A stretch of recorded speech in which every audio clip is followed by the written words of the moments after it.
নির্মলে না, নির্মল ঘোষকে নব তৃণমূলে নিতে নারাজ ঋতব্রত। নির্মল ঘোষকে বৈঠকে ডাকা হয়নি মন্তব্য ঋতব্রত বন্দ্যোপাধ্যায়। না ডাকলেও এসেছে নির্মল ঘোষ।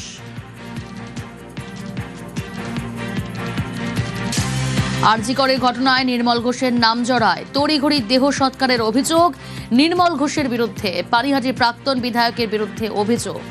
নির্মলে না ঋতব্রতর।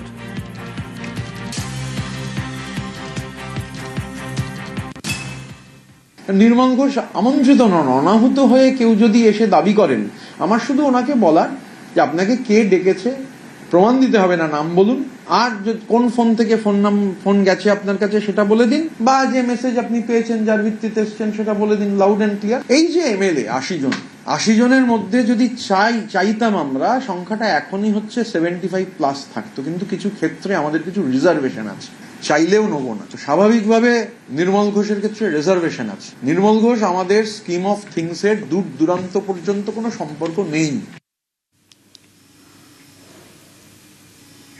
বঙ্গ জয়ের পর নজর জেলা সংগঠনে। সাংগঠনিক জেলা কমিটিগুলিকে ঢেলে সাজাতে ময়দানে রাজ্য বিজেপির কোর কমিটি। পূর্ণাঙ্গ জেলা কমিটি তৈরির আগে homework, deadline July. With great power comes great responsibility. ক্ষমতা মানে আরও দায়িত্ব, এই পথেই এগোচ্ছে বিজেপি। দিল্লি নেতৃত্বের নির্দেশ, বাংলার জেলায় জেলায় সংগঠনকে আরও জোরদার করতে হবে। সাংগঠনিক জেলা কমিটিগুলিকে ঢেলে সাজাতে ডেডলাইন জুলাই। তাই কোমর বেঁধে ময়দানে রাজ্য বিজেপির কোর কমিটির সদস্যরা। অনেক কাজকর্ম আমাদের চলছে, যেগুলো দিল্লি থেকে দেওয়া হয়েছে, বা 12 বছরের কার্যক্রম ডক্টর শ্যামাপ্রসাদ মুখার্জি, তো আস্তে আস্তে সেগুলো হবে। আমাদের আস্তে আস্তে যেগুলো খালি আছে সেগুলো তো আমাদের ভরাটের পদ্ধতি আস্তে আস্তে শুরু হবে। আমাদের দল, আমাদের বিচারধারা প্রাথমিকভাবে আপনাদের বাইরে থেকে আপনারা দেখে এরকম মনে করতে পারেন, কিন্তু আসলে তা নয়। আমাদের একটা নির্দিষ্ট লক্ষ্য আছে।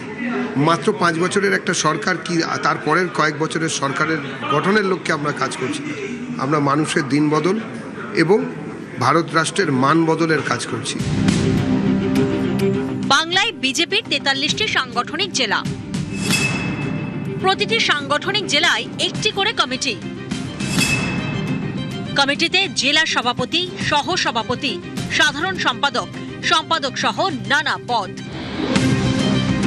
এই সাংগঠনিক জেলা কমিটিগুলিকে আরও শক্তিশালী করতে চাইছে বিজেপি।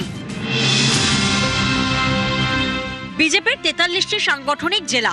প্রতিটি সাংগঠনিক জেলায় এখনো কমিটি নেই। দ্রুত এই কমিটি তৈরির নির্দেশ এসেছে দিল্লি থেকে। এর জন্য জেলায় জেলায় যাচ্ছেন রাজ্য বিজেপির কোর কমিটির সদস্যরা। কথা বলছেন জেলা স্তরের নেতাকর্মীদের সঙ্গে।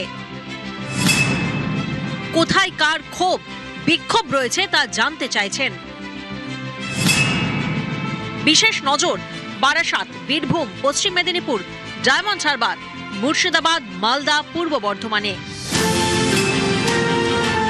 বিজেপির স্পষ্ট বার্তা, দল বড় হয়েছে, সরকার গড়েছে, এবার সাংগঠনিক জেলা কমিটি নিয়ে কোনো ঢিলেমি নয়।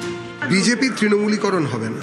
যিনি বিজেপির হয়ে লড়ে যাচ্ছেন, যারা যে পরিস্থিতিতে লড়াই দিয়েছেন এতদিন, অর্থাৎ জিততে পারবেন না জেনেও যারা বিজেপিটি করেছেন, জামানত জব্দ হবে বুঝেও যারা বিজেপির হয়ে কথা বলেছেন, শত অত্যাচারেও যারা বিজেপি ছেড়ে যাননি, তারা বিজেপিতে ছিলেন, বিজেপিতে আছেন এবং বিজেপিতে থাকবেন বলেই আমার বিশ্বাস। বিজেপির বিচারধারা এবং বিজেপির নীতি নৈতিকতাকে সঙ্গে নিয়ে দলের সংগঠনকে এগিয়ে নিয়ে যেতে পারবে, তাদেরকে দেওয়া হবে গুরুত্ব, দিতে হবে তাদেরকেই মর্যাদা, এমনই নির্দেশ দেওয়া হয়েছে দিল্লি বিজেপির তরফে রাজ্য বিজেপিকে। ক্যামেরায় বিপুলের সঙ্গে সুস্মিতা, নিউজ 18 বাংলা, কলকাতা।